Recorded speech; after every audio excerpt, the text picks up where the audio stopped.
ఇంటికి అద్దెకొచ్చిన మహిళ కొన్ని రోజులు ఇంట్లోనే ఉండి, ఆ తర్వాత ఈ అద్దె ఇల్లు నాదేనంటూ కూడా చెప్పడం, అంతేకాకుండా ఈ ఇంటికి సంబంధించిన యజమానిపై దౌర్జన్యానికి దిగిన ఘటన పశ్చిమ గోదావరి జిల్లా నరసాపురంలో చోటు చేసుకుంది.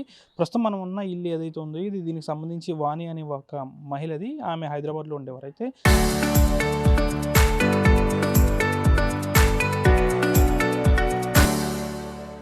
దీనికి సంబంధించి ఈ ఇల్లు కొన్ని రోజులు యాదంరెడ్డి లక్ష్మి అనే మరొక మహిళకు ఎవరైతే ఉన్నారో ఈ బాధితురాలు ఇల్లు అద్దెకి ఇచ్చారు. అయితే కొన్ని రోజులు బానే ఉన్న ఆమె తర్వాత ఇల్లే నాదంటూ కూడా ఎవరైతే యజమానురాలు వాణి ఉన్నారో ఆమెపై దౌర్జన్యానికి దిగారు. అంతేకాకుండా గత కొన్ని రోజుల క్రితం ఈమె ఇక్కడికి రాకమునుపే ఈ ఇల్లునంతా కూడా ఈ విధంగా కూలగొట్టే ప్రయత్నం, అంటే దీనికి సంబంధించి కాస్త కూలగొట్టే ప్రయత్నం అయితే ఆ మహిళ చేస్తుందంటూ కూడా యజమాని వాణి చెప్తున్నారు. అసలు ఏం జరిగింది? ఆమెకు రెంట్‌కి ఎందుకిచ్చారు? లేకపోతే ఆమె ఇద్దరి మధ్య ఎందుకు ఏమైనా తగాదాలున్నాయనేది యజమానురాలు వాణిని అడిగి తెలుసుకుందాం. ఇప్పుడు మీరు ఇల్లు అద్దెకిచ్చానంటున్నారు. అంటే ఆమెను నమ్మే మీరు అద్దెకిచ్చి ఉంటారు గదా!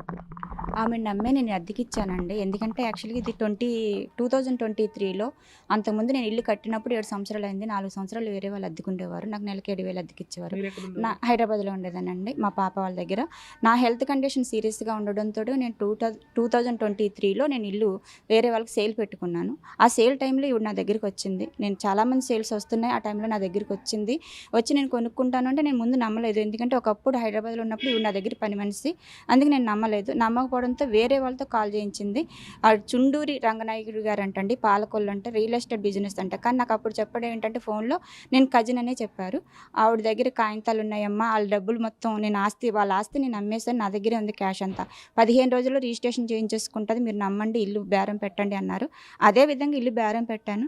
ఇద్దరి మధ్యని రాజీ ఎలాగంటే నేను 40,00,000 చెప్పాను. వాళ్ళు 32 అలా వచ్చి 36,00,000 దగ్గర ఆగింది. 36,00,000కి ఓకే అయిన తర్వాత అదే రోజు నాకు 2,00,000 అకౌంట్‌లో ఏసారండి. 2,00,000 అకౌంట్‌లో ఏసి 15 రోజుల్లో రిజిస్ట్రేషను. ఎట్టి పరిస్థితుల్లో ఇంక డాక్యుమెంట్స్ ఏమీ లేవు. మన బాండ్ రాసుకునేది ఏమీ లేదు. రిజిస్ట్రేషనే డైరెక్ట్ అని చెప్పారు. సరే అన్న. నేను హైదరాబాద్‌లో ఉన్నాను అప్పటికి. సరే అన్న. ఆ నెక్స్ట్ రోజే ఫోన్ చేసి నన్ను స్వామిమాల్లో ఉన్నాను. నాకు పీటకం పెట్టుకోవడానికి ఎక్కడ ప్లేస్ లేదు. ఇల్లు ఖాళీగా ఉంది కదా! ఎలాగో నేను కొనేసుకుంటున్నాను కదా! మీకు దండం పెడతాను. నాకు పీటకం పెట్టుకోవడానికి ఇల్లు కావాలి అనంటే, సరే స్వామిమాల్లో ఉంది కదా అని ఒక్కటే నేను జాలిపడి, ఆవిడ కొనేసుకుంటుంది కదా అని ఒక్కటే ఆలోచించి స్వామిమాల్లో ఉంది కదా అని నేను కీస్ హ్యాండ్ ఓవర్ చేశాను.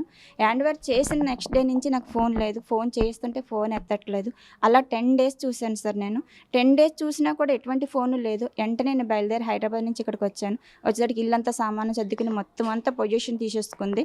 ఏంటి ఇల్లు రిజిస్ట్రేషన్ కాలేదు, ఏమీ లేదు. మీరు ఇలా పొజిషన్ ఎలా తీసుకుంటారు అని అడిగితే, అమ్మమ్మ నీకు దండం పెడతాను, నాకు ఎక్కడ ఇల్లు లేదు. కాబట్టి నేను ఇల్లు తీసుకున్నాను. నీకు రిజిస్ట్రేషన్ చేయించేసుకుని ఈలోగా అద్దిస్తాను. నెలకి 7,000 ఝాన్సీ ఇచ్చినట్టే నేను అద్దిస్తాను అని చెప్పి కావాలంటే కాగితాలు రాయించుకోమంది. వాళ్ళ కాగితాలు రాయించుకున్న రెంటల్ అగ్రీమెంట్ కూడా ఉంది సార్ నా దగ్గర. సరే అని 15 రోజుల్లో రిజిస్ట్రేషన్ అని నేను రెంటల్ అగ్రీమెంట్ కూడా రాయించుకుని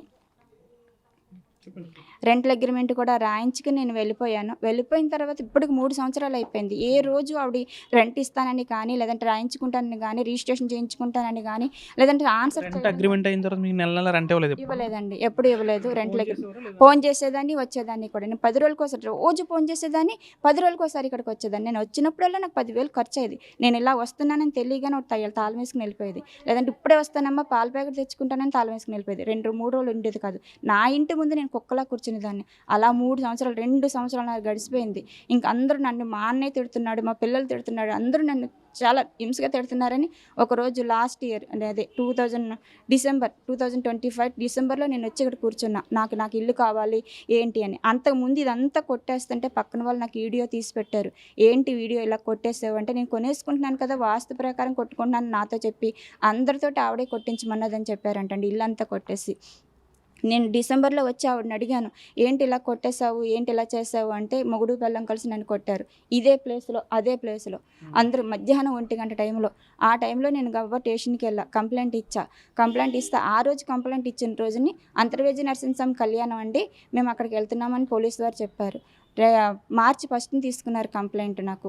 ఫిబ్రవరి 1ని తీసుకున్నారు కంప్లైంట్. వాళ్ళు ఎఫ్ఐఆర్ రాశారు. ఎఫ్ఐఆర్ చేసి పెట్టారు. సరే అది అయ్యింది అంటే అక్కడి నుంచి నేను ప్రతి 10 మనిషి ఈవిడ ఇల్లు ఖాళీ చేయట్లేదు, కొనుక్కోవట్లేదు, నన్ను హింసిస్తుంది. కంప్లైంట్ పెట్టారు కదా మరి పోలీసులు ఏమన్నారు? చెప్పారండి. ఈ కంప్లైంట్ అంటే ఆవిడ నన్ను కొట్టినందుకు కంప్లైంట్ పెట్టిందని ఎఫ్ఐఆర్ రాసి పంపించారు. ఈ ఇల్లు పగలగొట్టిన దానికైతే మాది సివిల్ మ్యాటర్ అండి, మేము కోర్టులోనే చూసుకోవాలి మీరు అంటున్నారు. ఇంటికి సంబంధించి మరి ఇల్లు పగలగొడితే సివిల్ మ్యాటర్ అలా అవుతుంది. ఏది ఏ సెక్షన్ దేనికి వస్తుందో నాకు కూడా తెలియదు సార్. నాకు ఇల్లు పగలగొట్టారు అన్నదానికి ఏంటి అంటే సివిల్ మ్యాటర్ కోర్టులో చూసుకోమంటున్నారు.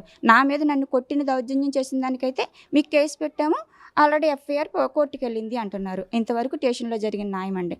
ఏది ఇల్లు గురించి ఎలా జరిగింది అంటే మీరు సిట్టింగ్లో కూర్చోండి, మాట్లాడుకోండి ఆవిడతోటి అని అంటున్నారు పోలీసు వారు కూడా. అక్కడి నుంచి వచ్చిన తర్వాత ఈవిడిని మాట్లాడి బతిమలాడి ఏంటి పొజిషన్ అంటే ఈవిడ ఇల్లు ఖాళీ చేయట్లేదు, ఇంట్లో మనిషి దొరకట్లేదు, తాళాలు వేసుకుని వెళ్ళిపోతుంది.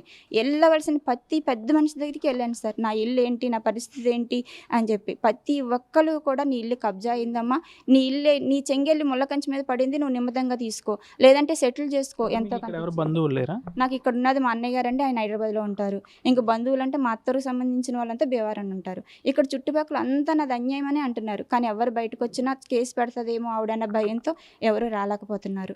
ఇంతే జరుగుతుంది. ఏంటి అని ప్రతి 10 మనిషి దగ్గరికి వెళ్ళా. ప్రతి 10 మనిషి చెప్తుంది నీ ఇల్లు కబ్జా అయింది, నీ చెంగేలు ముళ్ళ కంచి మీద పడింది, సెటిల్ చేసుకో, ఎంతో కొంత ఇచ్చి సెటిల్ చేసుకో. ఎవరి దగ్గరికి వెళ్ళిన ఇదే, తిరగని చోటు లేదు, ఎక్కని మెట్లు లేదు. ఆఖరికి ఎమ్మెల్యే గారి దగ్గరికి కూడా వెళ్ళాం. ఆయన వెంటనే పిఏ గారికి చెప్పి ఇల్లు నాయకర్ గారు, ఆయన పిఏ గారికో గన్మెన్ గారికి ఎవరికో చెప్పి సిఏ గారికి కాల్ చేయమన్నారు. అంతవరకే జరిగింది. ఇంకా అక్కడ న్యాయం జరగల. జిల్లా కలెక్టర్ ఆఫీసులో భీమవరంని కంప్లైంట్ ఇచ్చామండి. అక్కడ న్యాయం జరగల. నాకు ఇన్నాళ్ళైనా నాన్ లోకల్ ఒంటరిగా ఉంటున్నారనే ఒక ఉద్దేశంతో న్యాయం జరగలేదు అనుకుంటున్నానండి. నాన్ లోకల్ ఒంటరిగా ఉంటున్నాను, ఇది ఈవిడ వెనకాల ఎవరున్నారో తెలియదు, అందుకే జరగట్లేదు. ఉన్నదా లేదనేది అయితే నాకు తెలియదు, కానీ వెనకాల ఎవరున్నారో తెలియదు. ముందు మాత్రం సింగిల్గానే నిలబడుతుంది, కానీ వెనకాల ఎవరున్నారో తెలియట్లేదు. రీసెంట్గా మేము ఈ దాడి కూడా చేశారు అంటున్నారు, అది ఇప్పుడు రీసెంట్గా దారి అయిందంటే ఆఖరికి ఈ ఇల్లు అయితే ఎవరైతే ఇప్పించారో చుండూరు రంగనాయకుడి గారి దగ్గర నేను కూర్చున్నా, మీరే కదా ఇల్లు ఇప్పించారు అని చెప్పేసి. అప్పుడు ఆవిడని పిలిచి నన్ను పిలిచి ఆయన కూడా సెటిల్మెంట్ అని పెట్టారు. ఆయన కూడా సెటిల్మెంటే అన్నారు. ఆయన కూడా సెటిల్మెంట్ అని నన్ను 1,25,000 క్యాష్ ఇమ్మని, నేను ఆవిడ మీద పెట్టిన కేసు తీసేయాలని ఇలా సెటిల్మెంట్ చేసి మార్చి 10వ తారీఖున ఇల్లు ఖాళీ చేసేటట్టు సెటిల్మెంట్ చేశారు. మార్చి 10వ తారీఖు లోపు సరే అని చెప్పేసి నేను హైదరాబాద్ వెళ్ళి మార్చి 8వ తారీఖున డబ్బు పట్టుకుని వచ్చాను. నేను ఇక్కడికి మార్చి 8వ తారీఖున నేను డబ్బు పట్టుకుని వచ్చినప్పుడు మార్చి 8వ తారీఖు నేను డబ్బు పట్టుకుని వచ్చేదాన్ని. మార్చి 9వ తారీఖున రంగనాయుడు గారు కూడా చేతులు ఎత్తేస్తారు. మేమేమీ చేయలేము, ఆవిడ మా మాట వినట్లేదు అని చెప్పేసి. సరే అని చెప్పేసి నేను ఇంక ఇంట్లోనే కూర్చున్నా. అలాగే ఏంటి పరిస్థితి అని ఒక దగ్గర కూర్చున్నా. మార్చి 10వ తారీఖుని మధ్యాహ్నం నుంచి నా దగ్గరికి 2 మనుషులు వచ్చారు. వచ్చి ఇక్కడ సత్యవాణి గారు ఎవరు అంటే నేనే అంటే మీతో రాజేష్ మాట్లాడతాడంట అన్నారు. రాజేష్ అంటే ఎవరు అంటే బెజవాడ రాజేష్ అన్నారు. బెజవాడ రాజేష్ అంటే వాళ్ళు ఫోన్ ఇచ్చారు. వాళ్ళు ఫోన్ ఇస్తే నాకు తెలీదండి, ఇక్కడ కూడా నాకు తెలియదు. ఆవిడ అక్క కొడుకు అంటండి. సరే ఇక్కడ వాళ్ళ ఫోన్ ఇచ్చారు. వాళ్ళ ఫోన్ ఇవ్వగా నేను ఎత్తగానే ఆయన ఒకటే అంటున్నాడు, నువ్వు అర్జెంటుగా హైదరాబాద్ వెళ్ళిపోవాలి, ఇంటి మీద ఇంకా ఆశ దిలుకోలేదు, అది మా పిన్నిది, అది ఇంటి మీద ఆశ దిలుకోలేదు అన్నాడు ఆయన. నేను ఆ టైంలో నేనేం చిన్నపిల్లని కాదు, కొంచెం గట్టిగా అరవాలని ప్రయత్నించేసరికి వాళ్ళు ఫోన్ లాక్కి వెళ్ళిపోయారు. ఆ విషయం నేను వెంటనే ఆర్డీఓ సార్కి మొత్తం కంప్లైంట్గా రాసుకుని వెళ్ళి ఇలా ఒప్పందం అయిందండి, నీ ఒప్పందం జిరాక్స్ ఇలా జరిగిందండి అని ఈ కంప్లైంట్ కూడా పెట్టగానే సీఏ గారికి ఫోన్ చేస్తారు సార్. సీఏ గారికి ఫోన్ చేస్తారు, తర్వాత మాట్లాడారు. అయ్యింది. కనుక్కోలేదా ఈ రాజేష్ ఎవరని? ఈ రాజేష్ ఇక్కడ ఎవరైనా కనుక్కుంటే లోకల్గా కాదంటే పాలకొల్లు అంటండి. అతనిది శేషాద్రి హాస్పిటల్లో పనిచేస్తాడంట. ఆవిడికి అక్క కొడుకు అంటండి. అలాగనే తెలిసింది నాకైతే. తర్వాత అక్కడికి అయిపోయిన తర్వాత ఆర్డీఓ ఆఫీస్ గారు నేను నైట్ 8 చిల్లరకి వెళ్ళాను సార్. ఆర్డీఓ ఆఫీస్ గారికి 8 చిల్లరకి వెళ్ళిన తర్వాత స్టేషన్కి వెళ్ళి ఒక కంప్లైంట్ ఇమ్మన్నారు. స్టేషన్కి వచ్చాను. స్టేషన్కి వచ్చిన తర్వాత స్టేషన్లో కంప్లైంట్ ఇచ్చాను. అంటే పేపర్లు ఇస్తుంటే మేడం తీసుకోలేదు, దీనికి ప్రూఫ్ కావాలన్నారు, వీడియో కానీ ఆడియో కానీ కావాలన్నారు. స్టేషన్కి నైట్ 9ంటికి వెళ్ళానండి ఒక్కదాన్ని. ఆర్డీఓ ఆఫీస్ కాడ నుంచి 8 చిల్లర నుంచి స్టేషన్కి ఒక్కదాన్ని నడుచుకుంటూ వచ్చి నేను 9 చిల్లరకి నేను ఆర్డీఓ స్టేషన్కి వెళ్ళా. దీనికి ప్రూఫ్ కావాలి, ఆడియో కానీ వీడియో కానీ అని సీఏ గారు వచ్చేదాకా కూర్చోమన్నారు. గజలక్ష్మి మేడం ఎవరు ఎస్ఐ గారు. సరే అనేసి కూర్చున్నా. 10 అయిపోయింది, ఇంకా రావట్లా. ఒక్కదాన్ని ఇంక నేను అక్కడ కూర్చోలేక మళ్ళీ అక్కడి నుంచి ఇక్కడికి ఇంటికి నడిచి వచ్చేసా. ఇక్కడ మా అన్నయ్య గారి ఇంట్లో రూమ్లో ఉన్నా. సరిగ్గా ఎటువంటి సపోర్టు 4 నెలల నుంచి ఎవరి దగ్గర నుంచి లేదండి. ఎవరి దగ్గరికి వెళ్ళినా నీ ఇల్లు కబ్జా అయ్యిందన్న మాట తప్ప, సెటిల్ చేసుకోండి డబ్బు ఇచ్చి అన్న మాట తప్ప ఇంకో మాట అయితే రావట్లేదు. ఇల్లు కొట్టించింది అంటే సివిల్ అంటున్నారు, ఏదన్నా ఉంటే సివిల్ అంటున్నారు, స్టేషన్కి వెళ్తే సివిల్ అంటున్నారు, నాయకుల దగ్గరికి వెళ్తే ఇలా అంటున్నారు. ఆ నైట్ ఒక్కదాన్ని వచ్చి ఇక్కడ కూర్చుంటే ఆ టైంలో 11:15 తల్లి కూతురు ఇద్దరు నా దగ్గరికి వచ్చారు. తల్లి కూతురు ఇద్దరు నా దగ్గరికి వచ్చి, మేము 10వ తారీఖుని రంగా గారి దగ్గర తీసుకున్న ఒప్పందం మేము వెనక్కి ఎందుకు తీసుకున్నామంటే, మీరు 1,25,000 రంగా గారికి ఇస్తానన్నారు. 1,25,000లో 50,000 రంగా తీసేసుకుంటాడు, 50,000 నాకు రాజేష్ తీసేసుకుంటానన్నాడు. నాకు ఇంకా 25,000 మిగులుతాయి. 1,25,000 ఇప్పుడు ఇస్తే నేను తెల్లదడికి ఇల్లు ఖాళీ చేసేస్తానందండి. నేను ఆవిడ నమ్మలా.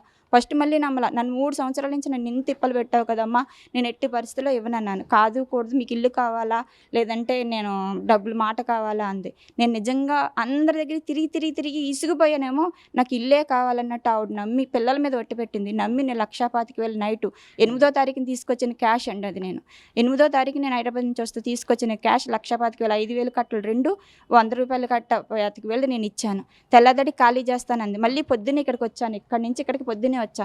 ఇక అమ్మ మూటలు కట్టేసుకున్నాను, నాకు ఎవరు సపోర్ట్ లేరు, మగోళ్ళు ఎవరినైనా మనుషులు పెట్టమంది. నాకు అంతకుముందు తెలియక, అంతకుముందు నాకు చాలామంది ఫోన్లు చేశారు కదండి, మేము సామాను బయటేస్తాము, మా దగ్గర వర్కర్స్ ఉన్నారు, మాకు ఇంత ఇవ్వండి అంత ఇవ్వండి అని. ఆ రీసెంట్ వచ్చిన ఫోన్ కాల్లో ఒకరు ఫోన్ చేసి నేనే మనుషులు తీసుకొచ్చా. అది కూడా నా చుట్టూ తిరుగుతున్న కుట్ర అన్న విషయం నాకు అప్పుడు తెలియదు. వాళ్ళు ఇదంతా ఆడుతున్న గేమ్ అన్న విషయం నాకు అస్సలు తెలుసు. అంటే నేను ఇక్కడ ఉండుంటే ఈ రాజకీయాలన్నీ నాకు తెలుసునేమో, ఇవన్నీ నేను ఇక్కడ లేను కాబట్టి ఇవన్నీ నాకు తెలియదు.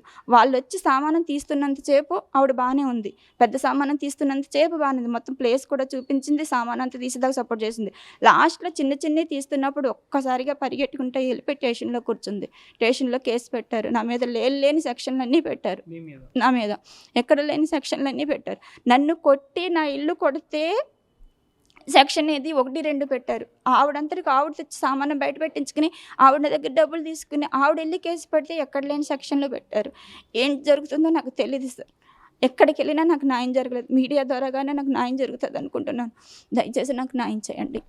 ఏదైతే వాణి ఉన్నారో ఆవిడకి సంబంధించిన ఈ ఆస్తులకు సంబంధించి పక్కాగా పత్రాలు అయితే ఉన్నాయి. తన వద్దే పనిచేసిన ఎవరైతే ఉన్నారో ఆ మహిళ లక్ష్మి హైదరాబాద్లో ఏం వద్ద పనిచేశారు, తానే ఈ ఇంట్లో ఉంటానని చెప్పి గత కొన్ని రోజులు రెంట్కున్నారు. ఆ తర్వాత రెంట్కున్న తర్వాత ఇల్లే నాదంటూ ఈమెపై దౌర్జన్యానికి దిగారు.